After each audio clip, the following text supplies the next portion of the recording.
Hello and happy Fitness Friday.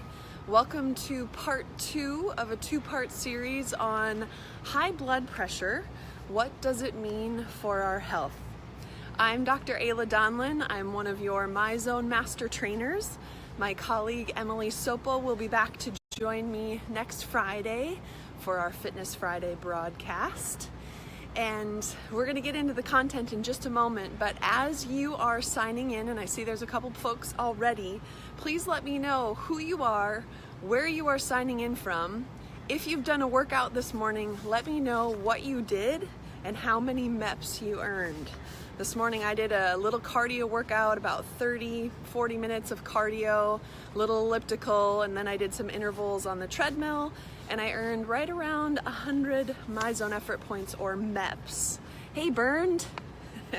If you are looking for more information about MyZone, head to the MyZone website, which is myzone.org. And on that homepage, you can scroll down to the middle and you'll find a blog that Emily and I contribute to as master trainers. And both part 1 and part 2 of this series are in blog form on the myzone.org website. You can also find more information about MyZone, of course, every Fitness Friday live here on the MyZone Facebook page. Or if you're looking to catch replays of Fitness Friday, you can go to the MyZone Moves YouTube channel and tune in there. Hello, Sue from Nova Scotia. You just got home from your workout. Whenever you sign in, Sue, you're always getting home from your workout. So you are very consistent. Kudos and congratulations to you. All right, as I mentioned, this is part 2 of a 2-part series titled High Blood Pressure. What does it mean for your health? And in part 1 last week, what we started to unpack were some of the negative health implications of high blood pressure. I saw Coach B check in, and I just missed who was before Coach B, but hello there. And Camila, thank you for joining us all the way from Sweden. So great, you guys. So as I was saying, in part 1 of this series, we were unpacking some of the negative health implications of high blood pressure. And we talked about, hello Michael, we talked about the negative implications for our arteries and for our heart and for our brain. And then I had also mentioned that there are definitely negative effects of high blood pressure on our kidneys, on our eyes, and on our sexual organs. So high blood pressure or hypertension is a big deal, and it has definite negative effects on multiple systems of our body. So it's important that we do all that we can to control high blood pressure if we have it. And it is very prevalent. You heard me mention some statistics last week that in the UK, about 30% of the adult population has high blood pressure, and then in the US, based on our new standards, now close to 50% of the adult population has high blood pressure. The great news, my friends, there's a lot that we can do about it. Hello Sylvia, and hello Jeff. Yes, so just as a reminder, Jeff is mentioning right here the normal ranges for blood pressure. So let's go over that before we start to get into some of the things that we can do to control, or let's maybe start on the front side. Some of the things that we can do to prevent high blood pressure, or if we already have high blood pressure, it is not too late to control it and even combat it and try to go back into normative ranges. So blood pressure is reported as systolic over diastolic blood pressure.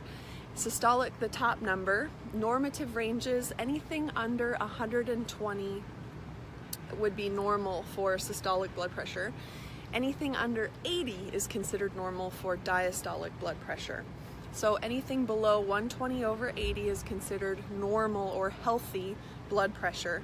Anything over that, we start to get into pre-hypertensive and hypertensive ranges, and we want to control it. So what you can do, what we recommend that you would do is, of course, first have a conversation with your healthcare provider, whoever that might be, and discuss with them what the appropriate course of action is. They'll help you to determine if medication is necessary, along with some behavioral changes. What I'd like to talk to you about today are some of the behavioral changes that we can take action on starting now. And I think that's one of the things that I really appreciate about behaviors, that they're things that we can start to make immediate change on. And sometimes there's a delayed gratification, but with certain behaviors, we get to start seeing change right away, and that can be incredibly rewarding. And that is what is built into the MyZone system, is this idea that you get rewarded right away for your effort, especially in exercise, right? Hello, Kay, my mom, all the way from the OC of Iowa. Mom, I know you're a little bit jealous seeing me here in a tank top and it's quite chilly there, but just know that I'm really enjoying it. Hopefully that makes you feel good. And Lewis and Marson, thank you so much for joining me, and Francis. Yes! Thank you for signing in, you guys, and letting me know who you are and where you're signing in from. I see a lot of our regulars, and we really appreciate you tuning in and being a part of our MyZone family, our MyZone community. All right, let's talk about some of these behaviors that we can change immediately to positively affect our blood pressure. The first one, of course, that I'm going to talk about is exercise, because we're all here as MyZone enthusiasts. And when you are exercising, you are making positive effects on your blood pressure, especially when you're doing cardiorespiratory exercise that's going to improve the efficiency, the health and fitness of your heart, your lungs, and your vascular system. I mentioned this briefly last week, but I'll review it again, and you've heard Emily and I go over this time and again, but it is worth repeating. What the World Health Organization recommends, and the American College of Sports Medicine recommends, is that we are accumulating 150 minutes of moderate intensity exercise, and in MyZone terms, that's blues and greens, each week. So we should get 150 minutes of moderate intensity exercise, blues and greens, each week. So that would be 5 30-minute sessions in blue and green if you were accumulating that over the week, or 75 minutes of high intensity exercise, which would be the yellows and the reds in MyZone terms, right? Or a combination thereof. So you can accumulate 150 minutes of moderate intensity exercise or 75 minutes of high intensity exercise, or a combination thereof, in order to meet what are considered the minimum recommendations to help prevent chronic disease or other health-related issues. So those are the minimum recommendations.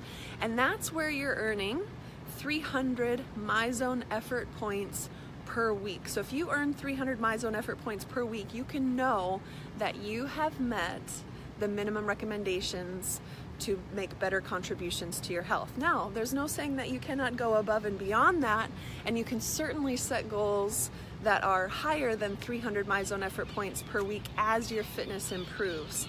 You heard me mention last week, and some of you helped me get this number right, that in 1 month, if you earn 1,300 MyZone effort points, then you start to move up in your MyZone status. And that would also mean if you're earning 1,300 MEPs per month, that you're averaging about 300 MyZone effort points per week. Now, as I was saying, as you become more fit and you feel like you can handle a little bit more of a challenge, whether that means you can exercise for a longer duration and or you could exercise at slightly higher intensities, then you can start to bump up your MyZone effort points goals per week and per month. So maybe you're going to start out at 300 MEPs per week, 1,300 MEPs per month, and eventually you might go up to 500 MEPs per week, or 2,000 or 2,500 MEPs per month. And again, make conservative progressions. That's the way to do it, so that you can sustain a lifestyle of health and fitness over the long haul. You've heard Emily and I talk about that a lot. What exercise does, cardiorespiratory exercise, it's improving the efficiency of our heart, our lungs, and our vascular system. So your heart doesn't have to beat as many times at rest or during submaximal exercise, because it's putting out more blood, more oxygen, more nutrients each time that it does beat. And what that also is doing it's helping the health of your vascular system. So your arteries are also becoming more pliable, right? And you heard me talk about what negative effect high blood pressure has on your arteries, is that it can start to harden your arteries, narrow your arteries, and then your arteries can eventually clog, which contributes to coronary artery disease. But with exercise, we are reversing that. You can actually reverse that by making your vascularity, your arteries, more pliable, and they're better able to then facilitate the blood flow back and forth from your heart to organs, working muscles, etc. This is good stuff. How cool is that? That by exercising, we can literally reverse some of these negative health effects. That's awesome, I think. Okay, moving on to behavioral change number 2. So we know we can affect our blood pressure and combat high blood pressure with exercise. What do you think I'm going to say next? What do we usually accompany exercise with when we're making health changes? Nutrition, right? That's always another side. I was going to say that's always the other side of the coin, but I think there's more to the coin than just two sides. So let's say that nutrition is another component in our overall health and well-being. There's actually some specific nutritional guidelines that you can follow if you want to, and if you're interested, you can go to the DASH Eating Plan website, and you can find that through either the National Institutes of Health website or the National Heart, Lung, and Blood Institute website, or DASH actually has its own website, and it stands for a dietary approach to stop hypertension, DASH. So it is literally designed to help you prevent and or then control high blood pressure or hypertension. So it's DASH, D-A-S-H, and the guidelines for the DASH eating plan are available either on the DASH website. If you just Google it, you'll find it right away. The National Institutes of Health also promotes the DASH eating plan. Now, if you're looking for very specific meal plans that would be relevant to you and your goals and your activity levels, then we recommend that you reach out to a registered dietitian who will be able to give you very tailored and specific nutritional information that would help you to meet your needs. So you can always go that route too by reaching out to a nutrition professional, either a nutritionist or a registered dietitian or someone who is well credentialed in the realm of nutrition. Hello, Emily. Good morning. I'm so glad that you're tuning in. All right, so we have gone over how you can make behavioral changes in the realm of exercise, how you can make behavioral changes in the realm of nutrition. And now let's talk about a third piece that is incredibly important when we're talking about controlling blood pressure, and that is stress reduction or stress management. Stress is real, my friends, and again, it is a very common phenomena among adults, and it's something that actually maybe we don't talk about enough in terms of how stress can affect high blood pressure. And in fact, if you put a blood pressure cuff on and you induce stress, you can literally watch someone's blood pressure increase as a result of that acute stress. And then of course we know the difference between acute and chronic stress. Chronic stress has so many negative health implications, and one of them is that it can contribute to or is associated with high blood pressure. So when we think about stress management, we're thinking about what we can do on a regular basis, a daily basis, and then also the habits that we can establish over time to help us positively manage stress and cope with it. We know that exercise is a mechanism that we can use for stress management, but there are more evidence-based strategies, and I mentioned some of them in the blog, so check that out. But a few of them are practicing meditation and mindfulness, spending time out in nature, and talking with family and friends, and just processing everyday events or larger life events with family and friends that can really help in terms of stress management. What we recommend is that you take a multi-strategy approach. So use a combination of a bunch of different stress management techniques and see what rhythms work best for you. And if you're looking for a meditation app, I have a couple that I would recommend. I use Headspace on a daily basis, and I really enjoy that app, and I think it's wonderful in terms of helping to provide some guided meditation if you like to do it that way. There's also another app called Calm, if you've explored that one. I haven't used that one as much, but I also think that one is a really nice one, and it's a great resource. So there's a lot of different resources available out there to help us in our stress management. Start to take advantage of those and see what works best for you and the rhythms of your day, the rhythms of your body, the rhythms of your mind, right? We're a complete package, and it's important that we address body, mind, and spirit when we're thinking about how we can best contribute to our overall health and well-being. All right, ladies and gentlemen, so now you have it. That is both part 1 and part 2 of the series titled High Blood Pressure, What Does It Mean for Our Health? We talked about some of the negative health implications of high blood pressure, and then we talked about what we can do about it, and we talked about specifically how you can use your MyZone system to help you when you are exercising to monitor that you are meeting the minimum guidelines and then building on those guidelines to positively influence your blood pressure and positively affect your health.